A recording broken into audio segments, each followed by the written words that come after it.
تبارك الذي بيده الملك وهو على كل شيء قدير. Allah subhanahu wa ta'ala juga menciptakan segala sesuatu berpasang-pasangan ya. Ini kurang lebih kerangka fikir poin keduanya supaya kita bisa membentuk kerangka fikir tentang apa bahasan kita.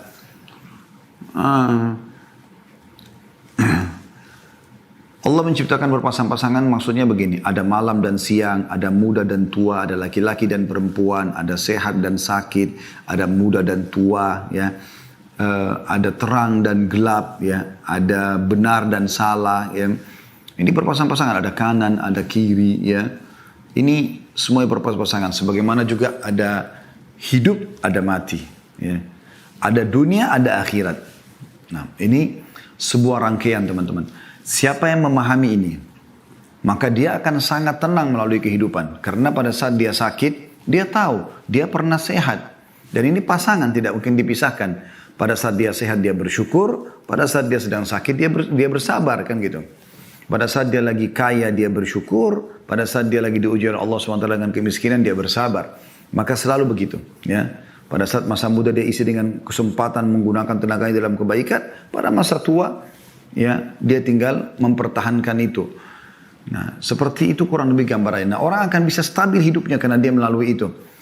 Sama dengan ada dunia, ada akhirat, ada hidup, ada mati. Maka kita kalau faham ini, kita akan siap menghadapi kematian. Karena memang toh kita tahu setelah hidup ini ada mati. Walaupun cuma sekali saja kita mati gitu kan. Sebagaimana dunia ini juga ada, kan ada akhirat. Ibnu Taimiyah rahimahullah berkata, di dunia ini ada surga. Siapa yang merasakannya dan mendapatkannya, maka dia akan mendapatkan juga surga di akhirat. Maksudnya surga bagi orang-orang beriman. Dengan dia melaksanakan perintah Allah. Karena orang beriman ini teman-teman nikmat sekali. Ya, dia bisa biologis tapi dengan cara halal. Dia boleh makan tapi yang halal. Dia boleh minum tapi yang halal. Dia boleh berinteraksi, bertransaksi tapi yang halal. Dan yang halal lebih banyak daripada yang haram. Yang haram itu sedikit sekali. Seperti misalnya Allah haramkan babi, Allah ganti dengan sapi, kambing, kuda, kelinci, semua hewan-hewan air. Lebih banyak. Allah haramkan zina, Allah ganti dengan nikah. Ya, sama-sama pelampiasan biologis, tapi ini namanya harum. Anaknya jelas statusnya, biologisnya juga nikmat karena dia dalam kondisi tenang. Beda dengan zina yang semua diikuti dengan ketakutan dan seterusnya. Pada saat Allah haramkan khamar, Allah halalkan susu, madu, sirup, air putih, banyak yang lainnya. Jadi sebagai ujian. Nah, orang beriman itu sebenarnya menikmati dunia ini dan menjadi surga bagi dia. Kita bisa biologis yang halal, kita bisa makan, minum, berpakaian. Bahkan Islam tidak pernah membatasi kita untuk mengejar yang terbaik dari prestasi di dunia ini. Tapi semua itu kita tunggangi untuk mendapatkan yang terbaik di akhirat. Dan tidak melupakan kalau akhirat adalah target utama. Ya. Baik, berbicara kematian tidak akan pernah luput dari masalah akhirat tentunya ya. Kita coba membahas tentang masalah dunia dan akhirat ini teman-teman sekalian. Beranjak daripada surah Al-Qasas, surah nomor 28, ayat 77. Saya berharap teman-teman bisa membuka ayat ini supaya kita tadabburi bersama-sama. Sekali lagi, surah Al-Qasas, surah nomor 28, ayat 77. Semoga Anda sudah buka tentunya. Allah Subhanahu wa taala berfirman, A'udzubillahi minasyaitonirrajim.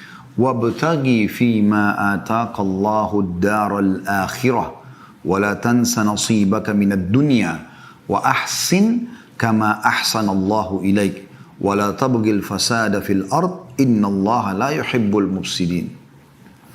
Dan carilah apa yang telah Allah anugerahkan kepadamu dari kebahagiaan negeri akhirat. Kejar semua di akhirat. Surga, bidadari, bidadara, istana, buah-buahannya, pakaian sutranya. Kejar semua itu. Dan teman-teman kalau mau lebih jauh tentu saya tidak bisa bahas semua ini ya. Karena dalam 1 jam ini tidak mungkin kita padatin semua. Saya kasih kerangka-kerangka atau pokok-pokok dasarnya.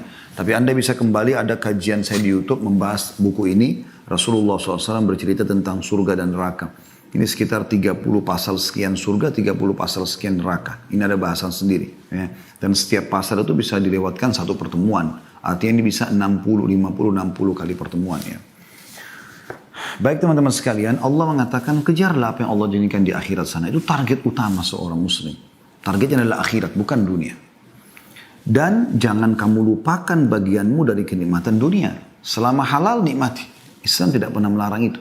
Anda berpakaian yang bagus, punya kendaraan yang bagus, Anda punya pekerjaan yang bagus, semuanya. Ya.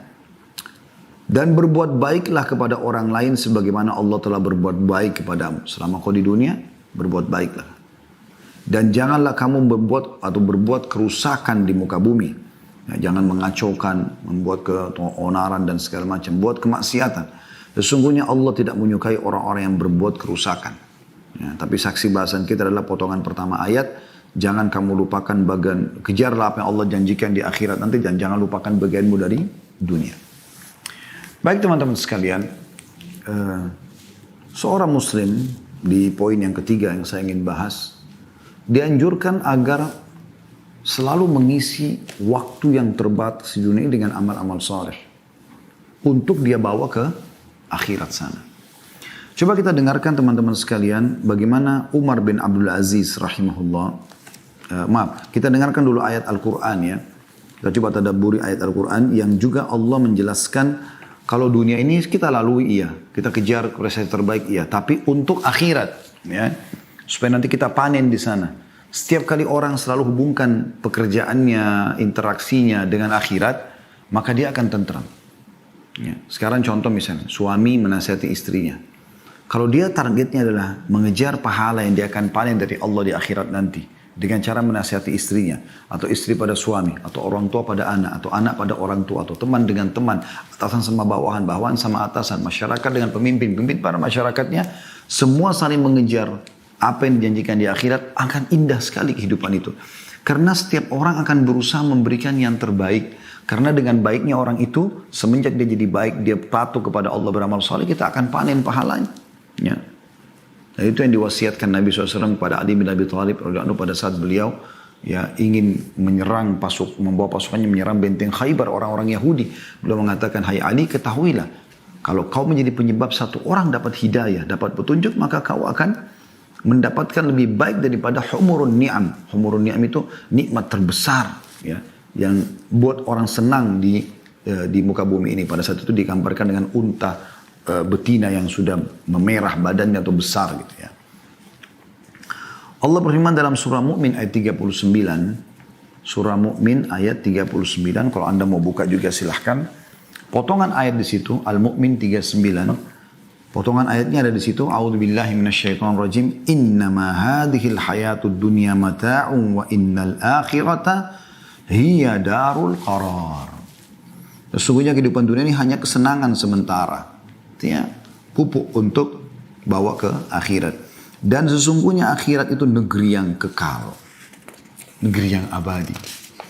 Di dunia ini kalau ada seseorang yang sudah meninggal dunia, teman-teman sekalian, kita kehilangan dia masuk kuburan, kemudian kita masih hidup di dunia ini.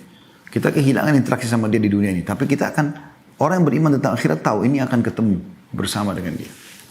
Akan bersama dengan dia. Kita semua akan ketemu dengan seluruh manusia. Bahkan Nabi Adam AS. Bukan cuma ayah, kakek atau nenek kita ke atas. Sampai ke Nabi Adam AS kita akan ketemu. Dengan para nabi-nabi yang pernah kita dengar kisahnya dalam Al-Quran. Kita akan ketemu dengan mereka. Cuma memang yang penting adalah bagaimana tiket Anda sama dengan orang-orang beriman. Iman dengan amal soleh akan ke surga bersama mereka. Kalau kufur, pembangkangan, kemunafikan, kemusyrikan akan ke neraka bersama dengan orang-orang yang membangkang. Fir'aun dan grup-grupnya tentunya. Nabi SAW menggambarkan tentang bagaimana seorang mukmin selalu menjadikan akhirat sebagai targetnya. Dunia dia lalui iya. Nabi SAW menikah. Nabi SAW punya anak, punya cucu. Nabi SAW punya bisnis, berbisnis. Nabi SAW menjadi pemimpin. Ya. Nabi SAW juga berinteraksi dengan masyarakat, anak kecil, orang tua, laki-laki, perempuan, seperti itu. Dan beliau mengingatkan kepada kita semua dalam hadisnya yang diriwayatkan oleh Tirmidzi, Ibnu Majah, Al-Hakim juga meriwayatkan dan ini disahihkan oleh Syekh Albani rahimahumullah semuanya. Kata Nabi SAW, "Mali walid dunya innama mathali wa mathalud dunya kamathali rakibin qala fi dhilli syajaratin thumma raha wa tarakaha." Aku sama sekali tidak memiliki keakraban dengan dunia. Perumpamaanku dengan dunia bagaikan seseorang yang berada dalam perjalanan. Dia beristirahat di bawah sebuah pohon rindang, lalu dia pergi dan meninggalkannya. Ya, jadi artinya seorang mukmin bukan menjadi target utamanya dunia.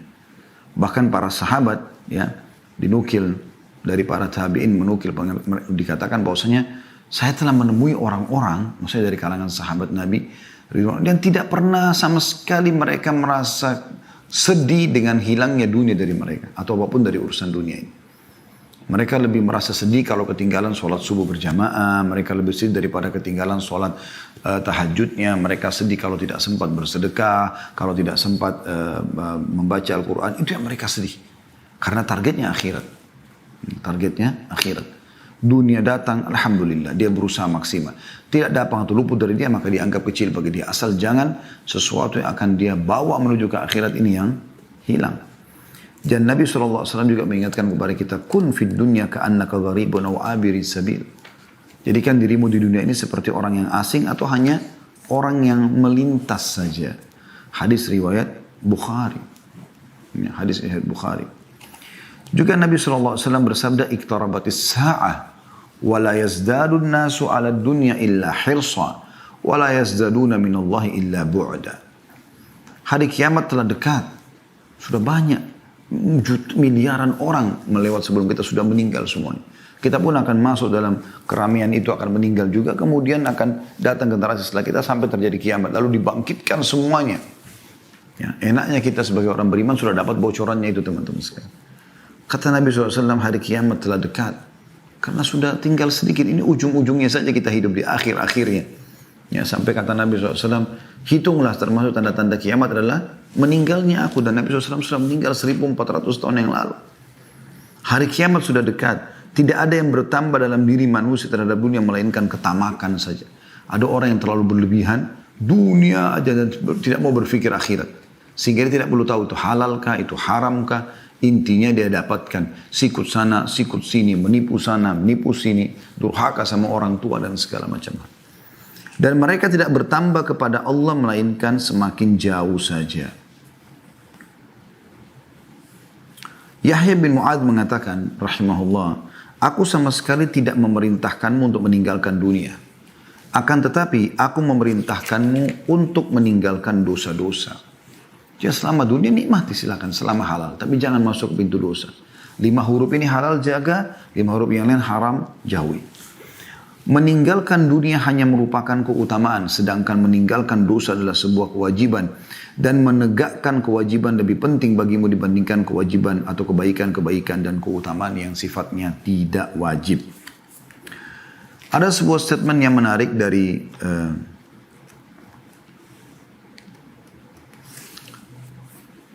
Umar bin Abdul Aziz rahimahullah.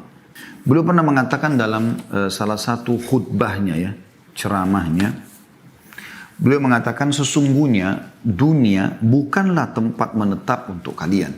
Ini prinsip orang muslim. Kita bukan di sini tempat kita. Kita ini semua anak-anak akhirat. Kita akan menuju ke surga yang memang dasarnya ayah kita Adam alaihissalam diciptakan untuk itu.